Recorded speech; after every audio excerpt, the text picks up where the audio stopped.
Well, look at this, everybody. I managed to find some cheetah.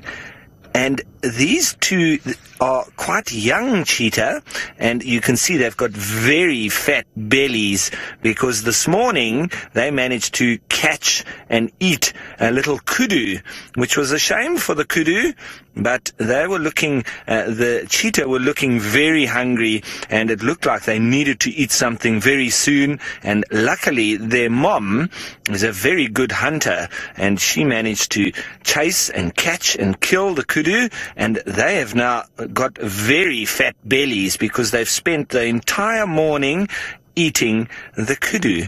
So look at that, and look how cute they are, hey?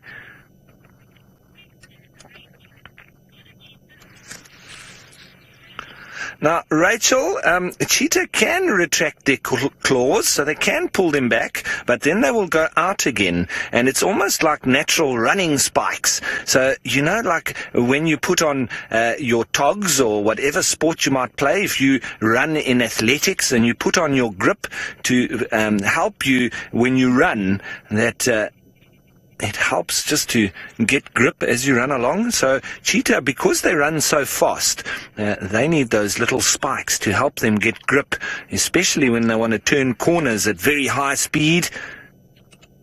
And there's two, and Mommy's just lying a little bit, oh, she sat up now. There's Mom, there. So you can see she's a little bit bigger than these two youngsters.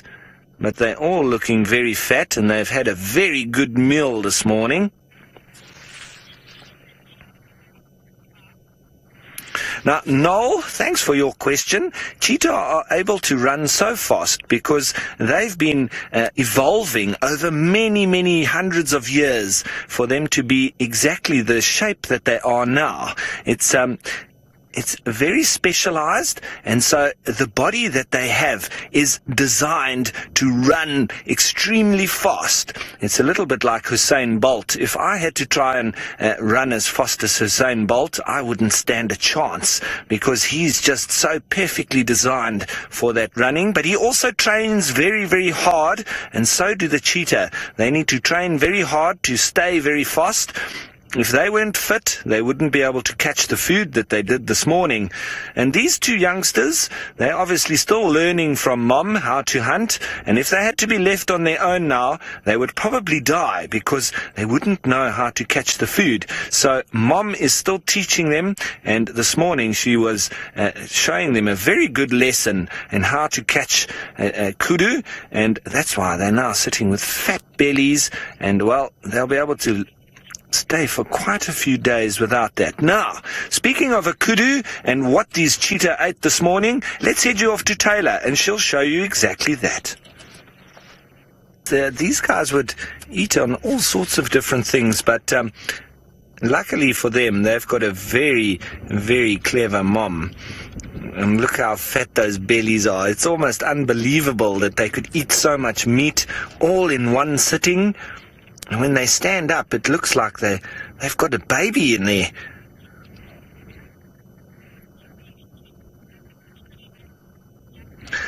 Justin, thanks for your question. You are absolutely right. Baby cheetah, they do mimic honey badgers because honey badgers have got such a reputation for being aggressive and chasing off any other predators that the little cubs, their coloration it's almost identical to that of a honey badger. So they've got like a black and white coat on their backs when they are very young. And these ones have obviously grown a little bit, so they've lost that coloration, and they are quite able to look after themselves a little bit, so they could be able to run away from lions or hyena and even leopard, so they don't really need that color anymore. It's only in the first couple of months that they're very vulnerable, and Mommy might even leave them to go and get some food and hunt, and so that's when they need to be able to look after themselves when they're left alone. And it's good for them to look like a honey badger then. But you can see the nice fluffy coat. It's quite rough, is the coat of a cheetah. And they've got also a very rough tongue that they use to lick the meat. It actually helps to be able to pull off some of the meat when they are feeding. And very big ears so that they can hear as well when they're looking for food or if there's any other predators. See, they're always looking around because they're always quite nervous. Ernie, cheetah will use their spots so that they can camouflage themselves in the long grass and so that they can sneak up on their prey like the kudu this morning so they can get nice and close, and then they use their speed to run and catch the animals that they need to eat. So they need to be faster than the animals that they eat, otherwise they would never be able to catch them. So both the spots and their speed is what they need to be able to catch the animals. Now this one's just going to the toilet. Obviously after eating lots of food, I'm sure that they're going to be having to need to make a little bit of space. Now, Walter, cheetah don't really attack people. I've walked near to cheetah many times on foot without a vehicle, and they normally just run away. It's tame cheetah that maybe have been bred in captivity that they can be a little bit dangerous because they're not scared of people anymore, and they are very big cats and they've got big claws, so you always need to be careful. You can't pet a cheetah and think that it's not going to be dangerous. They are wild animals. It doesn't matter if they were bred inside like a big cage, or if they were bred in the wild like these ones. You assume that they are still wild and they are dangerous. You always be careful. But for me, a trained ranger, I know that they're not too dangerous and we can get quite close to them. I found these ones this morning while we were walking, and we were very lucky to see them, and now we're able to come back because we know where they are. You see, they keep looking in one direction. Manny, those tails are used to help balance themselves when they're running very fast. It's almost like a tightrope walker. You know, when they're walking on that tightrope, they need to have a long pole to help them balance. While when a cheetah's running at high speed, at like 100 kilometers an hour or around 70 miles or 60 miles an hour, when they turn left, their tail goes right. And when they turn right, their tail goes left, so that they don't fall over. So it helps them balance. And that's what their long tail is for. And it's quite thick on the end as well. So it just helps them when they're running at high speed. And this one just been walking around a little bit, going to the toilet.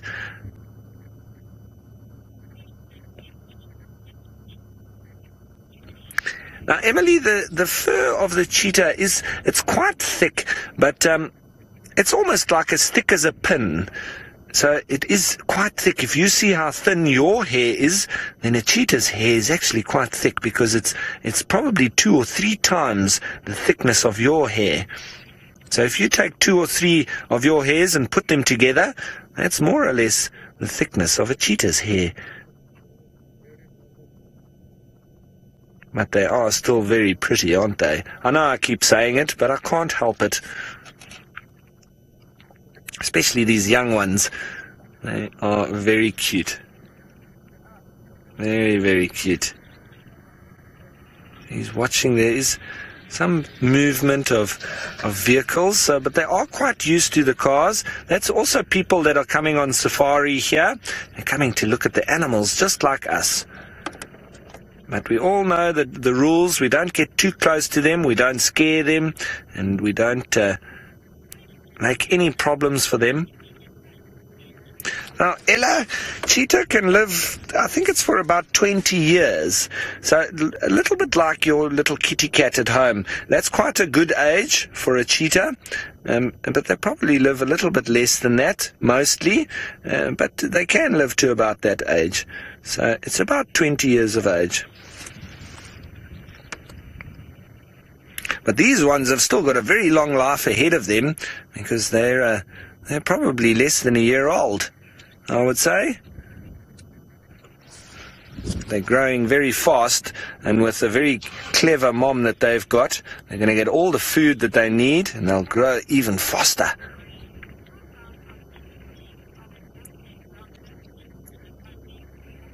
Now, Aubrey, well, their legs are almost the same length. Their back legs are a little bit longer than the front legs because that helps them to push from the back.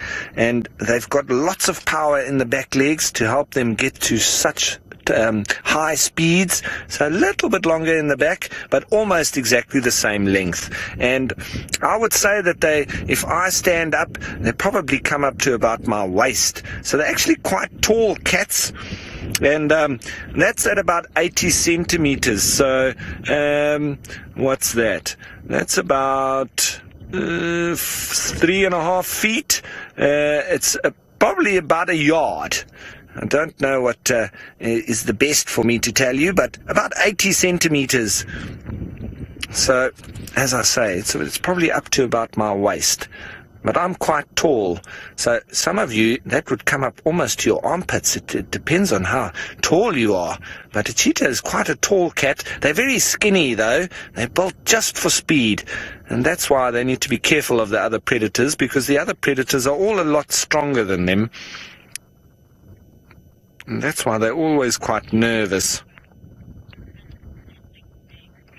Now, thank you so much to all the school kids for joining us this afternoon. It's been a wonderful safari. I hope you enjoyed it with the kudu and the elephants and the cheetah. It's been absolutely amazing. And you must please join us again. It will be wonderful to have you back. And in the meantime, I'm going to send you back across to Dave. Bye. So we've just switched around here just to come and get a closer look on Mum. And she's also got a lovely, massive belly. And she's still quite nervous. It's like she can never relax. She has like a quick cat nap, and then she's up looking around, and then down she goes again. Looks for the minute, though, she is relaxing a little bit now. But then you see, it's very short-lived.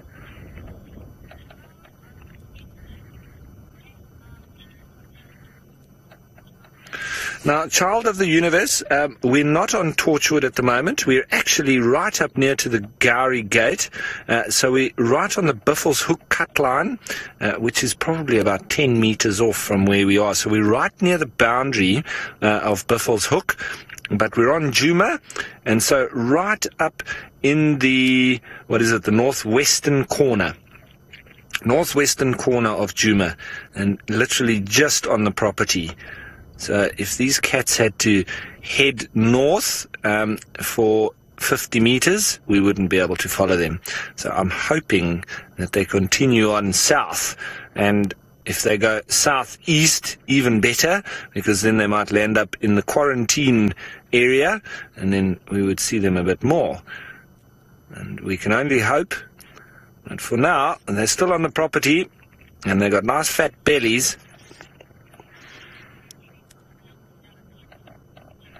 Now, Eric, cheetah, they don't have same territories as leopard. Leopard have much smaller area, and cheetah will move in a much bigger range than a leopard will. So they'll move around, and obviously with their kind of habitat, I know in Namibia they've got the largest free roaming population of cheetah anywhere in the world, and there they cover massive distances. In the Namib it's not even a national park. It's not completely sort of fenced, but it's one of the largest protected areas in the world, the Namib, and there they have a lot of cheetah, and they move freely there, and they do chop and change the areas that they're in, and they move very large regions as well. So these cheetah, they could potentially move off tomorrow and we never see them again, and that is quite regular, sort of come in and out on quite regular times. So leopards have much smaller territorial ranges than a cheetah would. So this female and these two youngsters, all we got to hope is that they find this a nice productive area to be in, and comfortable, and then they might stay a little while. That would be fabulous.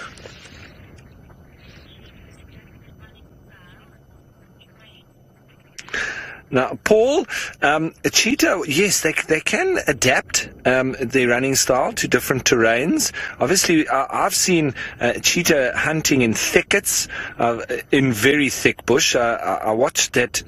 It was one male in the Masai Mara, and I actually even forgot his name now, but he hunted bushbuck in one of the lagas there, or the dongas, or the drainage lines that was so thick you could hardly see 5 meters in it. And he was almost, it seemed like, specializing in that kind of terrain, keeping a low profile away from the musketeers, the 5 boys that would have probably quite easily killed him. And he was then just running through the thickets. And cheetah, surprise, surprise, can actually do very well in quite thick areas. Naturally, I think that they are the most comfortable on open plains, but that does not mean that's the only area that they survive in. They naturally occur in all sorts of different terrain, from thicket to grassland. And they will obviously then have to adapt accordingly, because on the open plains they can really go for it and hit their straps and run at full speed. But running through the thickets, they'd have to be a lot more careful, because hitting branches and thorns at high speed, they would obviously injure themselves. So they need to be a lot more agile in those kind of areas. But it's always the best to watch cheetah hunting in the open, because we get to see most of it. And that's also why it's so nice to watch cheetah too, because with them being daytime hunters, we do get to actually witness a lot more of their hunting and their kills, etc. With the lions and leopard, with their nocturnal sort of behavior, we do miss a lot of it when we're back at camp sleeping. Whereas with the cheetah, they sort of have similar hours to us.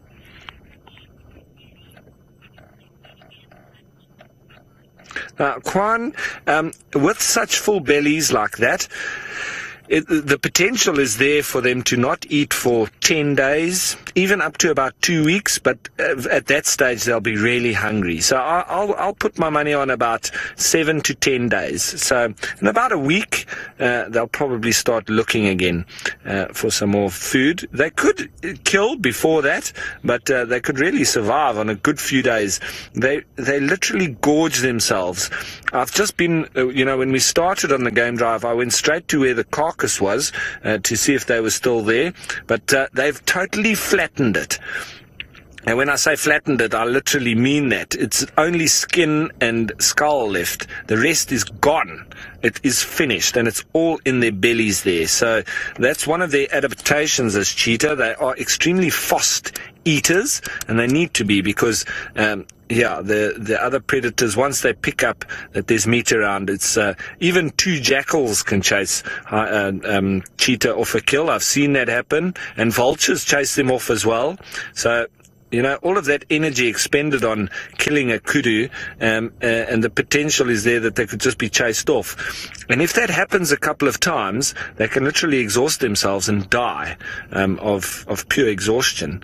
So they really need to eat fast once they've made a kill, and get that energy and protein into their bellies, and as much as possible, as fast as possible, before anybody else picks up that they're around and that they've got meat.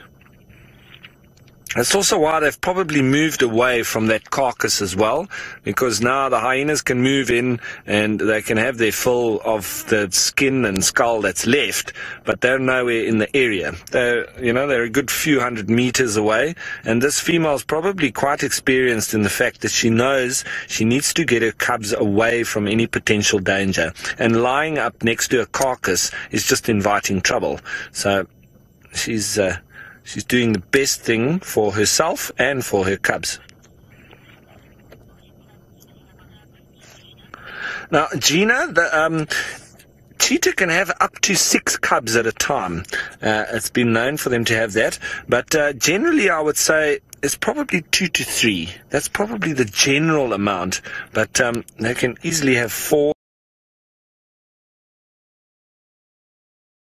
Most common I've seen is 3 with most cheetah that I've come across with young cubs. 3, and it's not always that all of them survive. So it would be interesting to know whether she's had more cubs and the others just didn't survive. They got taken out by hyenas, or they possibly were weak and they didn't make it, or she's got 2 now, but that's not to say that she only had 2. She might have had more. She might have had 3 or 4, and they just haven't made it. Quite regular that that happens. So one of the survival strategies then of a cheetah would be to have more cubs, in the hope that there would be at least 1 or 2 that then make it. So this is a very lazy 3 cheetahs that we're sitting with, but, well, I think it's very interesting all the same. Now, let's head you off to the bushwalk team. I hear they're strolling along.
Yes, well, look at that. They are twitching ears and they're looking around, but they're not, and they're sitting up every now and then they flop back down, so they're not doing too much. But well, it's such a lovely sight to be in the presence of these cheetah that I'm just probably going to spend the best part of the drive, if not the entire drive. Well, we could probably call it a sit this time round, because I'm just going to be staying with this lot and really enjoying being next to them. There she goes for a little snooze again.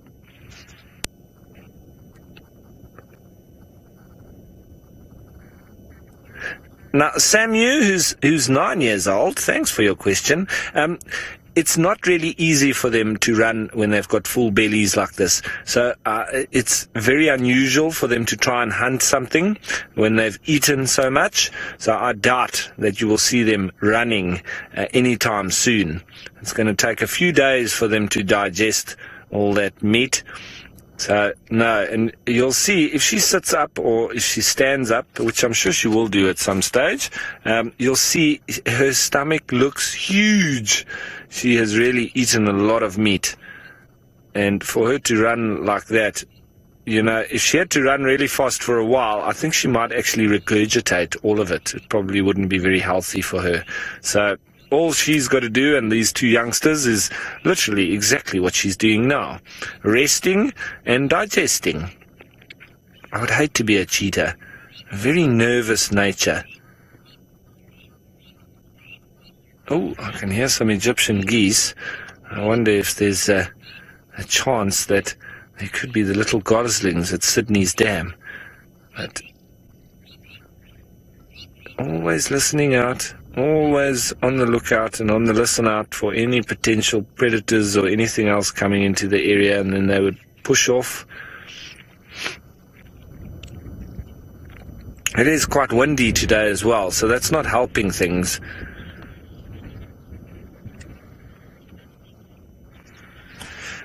Now, Mina Mu, you're wondering about cheetah and their paw pads.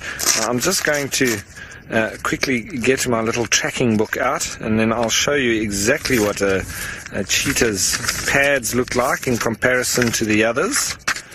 I'll just find the cheetah tracks. There you. Mongoose, obviously much bigger than mongoose, smaller than lions.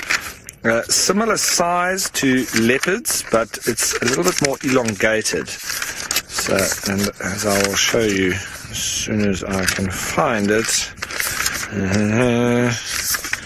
jackals, civet, baboons.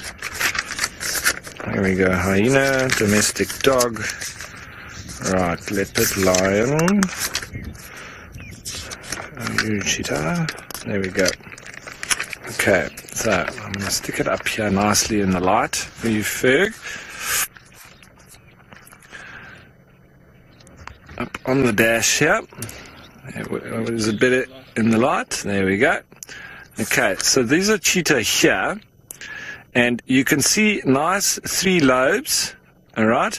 Very long type of pad. And also you have that very clear indent over there.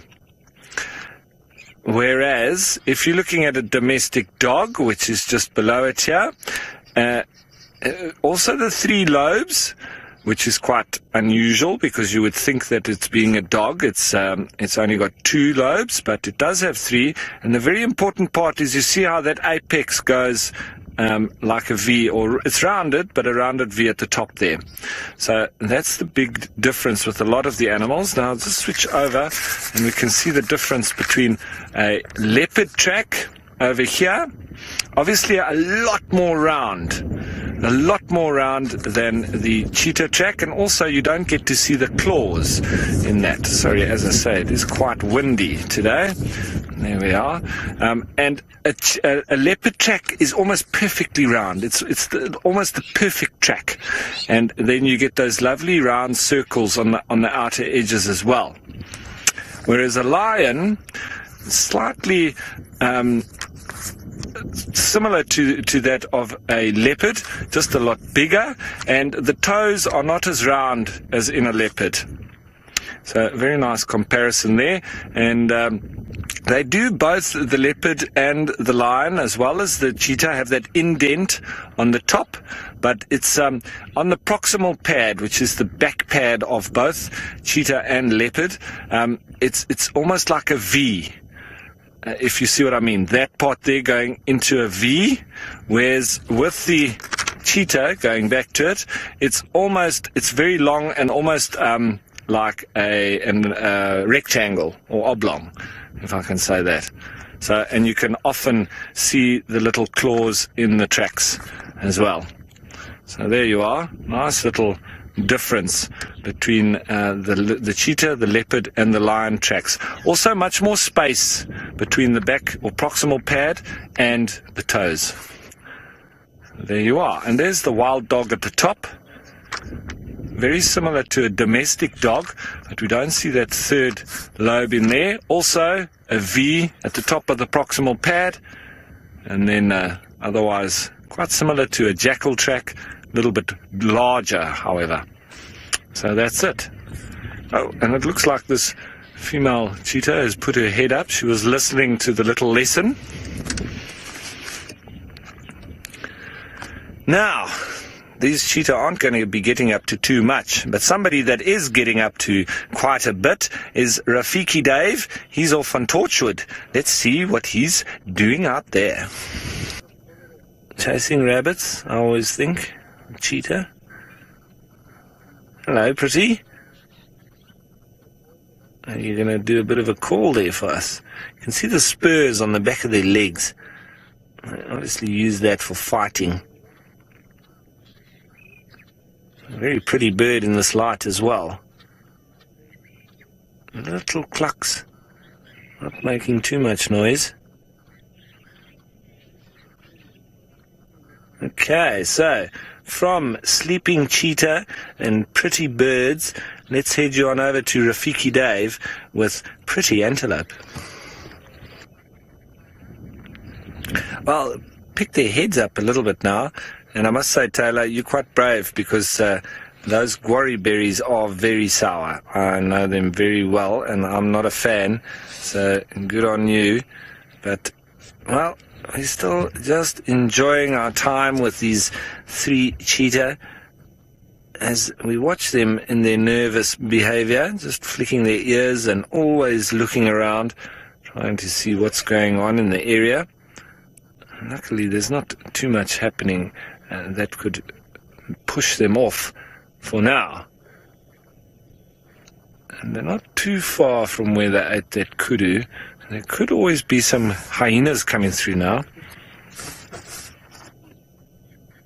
Now, Love App, thanks for your question once again.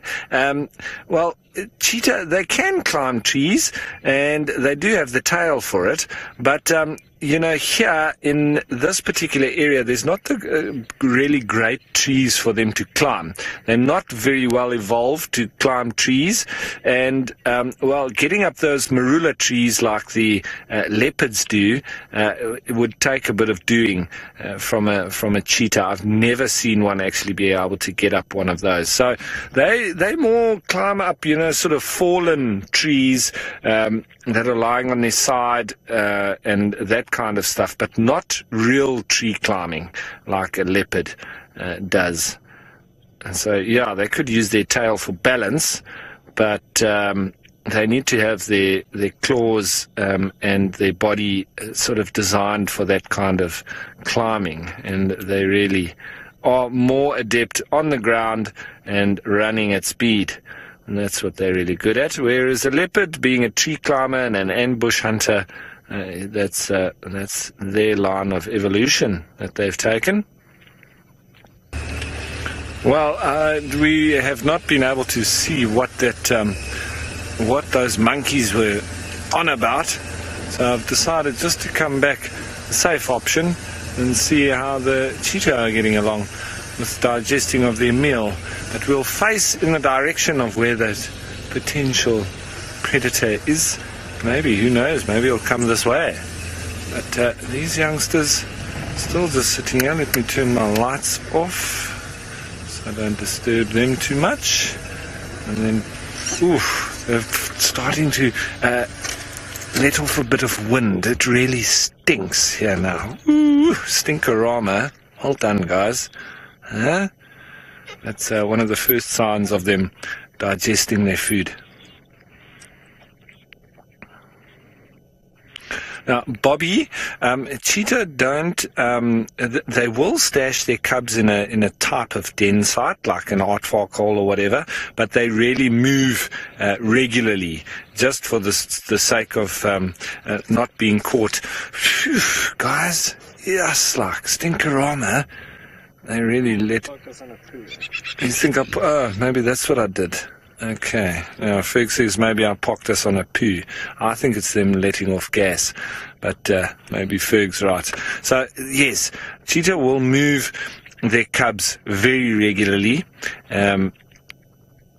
for the sole sake of keeping ahead or trying to keep them away from any predators that maybe work out where they are. So they do den, but very briefly. They'll move from den site to den site, and not particularly going back to a den site either. They'll shift every couple of days. So everyone, look at this. My suspicions were correct. There was a leopard in the area. It's just been sawing off down towards the dam. Now I'm just going to try and follow up a little bit behind them. Sorry for the... I don't want to lose them. I think they might be going up the road. I hope they don't go off the property. But look at them now, very sheepish, just running along the road. And we'll just follow up behind them. Yeah, so it sounded like a male leopard calling at Sydney's dam. So I think it was Louise who thought it might be lions. I think you were wrong, Louise. I might have just got the luck on that one. Don't want to fall down in that hole. And so it immediately made these cheetah very nervous. And this mom's not going to hang around with there being a leopard nearby. So that's them now, and she's now actually running up the road, showing full bellies and all. She needs to get away from this leopard, because if the leopard comes up behind and finds these two little cubs, it will very quickly kill them. So they're now heading up the road. Good show. Here we are. Not really looking back at me, obviously worried about that leopard that was just rasping, sawing at Sydney's dam. So they're heading up the road now. Please turn south, turn south. Could be Tingana. It could also be that leopard that we were looking for this morning. We were thinking it might have been Djuma, because he was really evasive on foot. He literally rasped within 20 meters of us, and when we went looking for him, he just vanished. So, and the guys were saying that now we've got alarm calls at the cheetah. So the cheetah being clocked by the impala to our north. See, now they're on the run, hey? Just getting away from this leopard. And yeah, so, and he just avoided us, like very uncomfortable with people on foot. So there we can hear impala calling just off to the north of us. These cheetah are already way past them, still carrying on up the road. There they are, lots of alarm calling now. The impala are clocking them. Keep jogging up the road. Yeah, everybody, I agree with you. I hope they keep safe, but well, they wouldn't have gotten this far without them, and without this mom being very, very cautious. Oh, she's heading the perfect direction as well. Is that her, or is that one of the cubs? One of the cubs just headed into the block. Oh, it's come back out again. Just keep our distance. We don't want to make them any more nervous than they are already. They're up ahead of us. You can see them just on the road there, just in the light. And it does seem like they would go to the south. Now, Bob, I think absolutely these cheetah could outrun a leopard, but you know, it's just got the potential of splitting them up. And maybe the cubs, you know, would run out of steam, or, you know, and the leopard also quite good at ambushing them. You know, the leopard's not only good at ambushing prey, they can also ambush other predators. So she's just, as soon as that rasp came, they all sat up, and she then said, right, we're out of here. Straight away. Very experienced mom. She knows where there's leopards, she should be making themselves scarce. Which is exactly what they've done. And they're not wasting any time about it either. So they're not walking, they're jogging up the road. And yeah, those cubs could outrun a leopard, I would say. But they could be quite easily snuck up on. Especially like where they were lying, sleeping. And that leopard could just walk in on them. And they weren't too far from where that kudu was killed as well. So good thing for them to be moving completely out of the area anyway. They'll probably start relaxing not too long once they're out of the general area. And that leopard probably walking along. If we had have stayed there, we might have been able to see him, but the chances are that he could be continuing into that block. For the moment, we'll just follow up behind these cheetah here.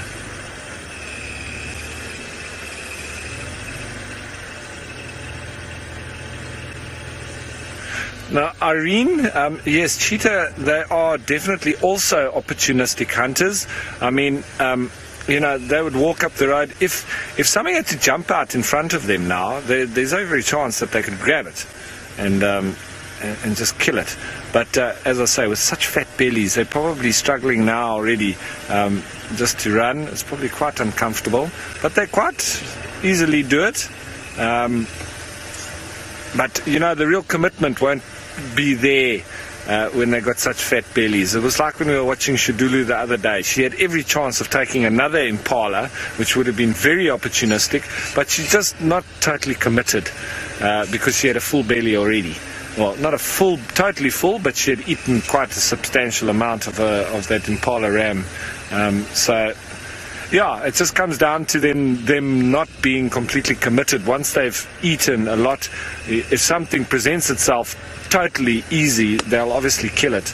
And then they've got more food. But you see, cheetah aren't really stashers or cacheurs like leopard are. So for them, it's mostly about kill, eat, move. Kill, eat, move. Kill, eat, move. That's their kind of habit. And whereas leopard can kill, stash, go and kill another one, stash, and come back and eat at will. Ravinda, if they had to stumble across a hyena now, I think they'll probably do what they're doing, just run away. So that is their best weapon, is it, for the cheetah? Their speed. So that's why I say it's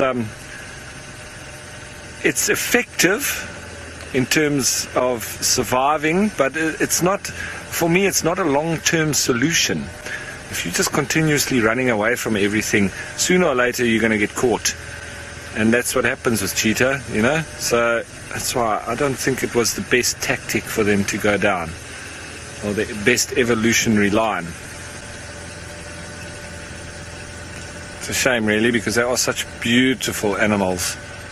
And there's nothing better than watching a cheetah in full flight when it's chasing down a topi or a gazelle, or like this morning a kudu.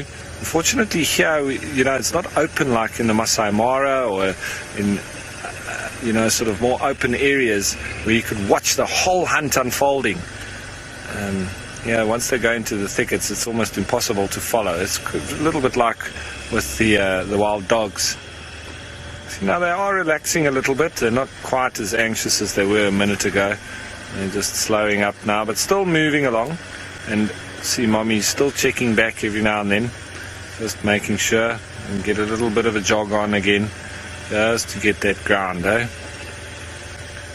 Get that ground covered and get moved away from that leopard.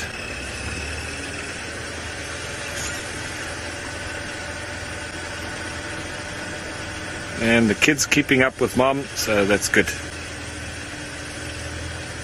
Right, so we're going to keep following these cheetah and see where they end up. Hopefully they head south. But in the meantime, let's head you off to Rafiki Dave and see how he's doing. Okay, so everybody, that is now the cheetahs heading north into Biffle's Hook. And unfortunately, that might be the last that we see of them. But good for them. They've gotten themselves a lovely feed. They've gotten themselves out of the vicinity of a leopard. And there's another leopard calling. They are very nervous now. There's another leopard just called. It's a different leopard because it wouldn't have come this far. They're heading in that sort of general direction, but I can't go up that road. That's part of the rules here. That's another property, and there was another leopard that called, so that would have made them extra anxious, extra cautious. There's every opportunity that they could sort of circle back around and come onto our property again. For the time being, however, I can't follow them. And wow, there's another leopard that just called there. So shame. That's going to keep them on their toes. Anyway, what left to do for us? We'll just have to carry on and see if we can find ourselves a leopard.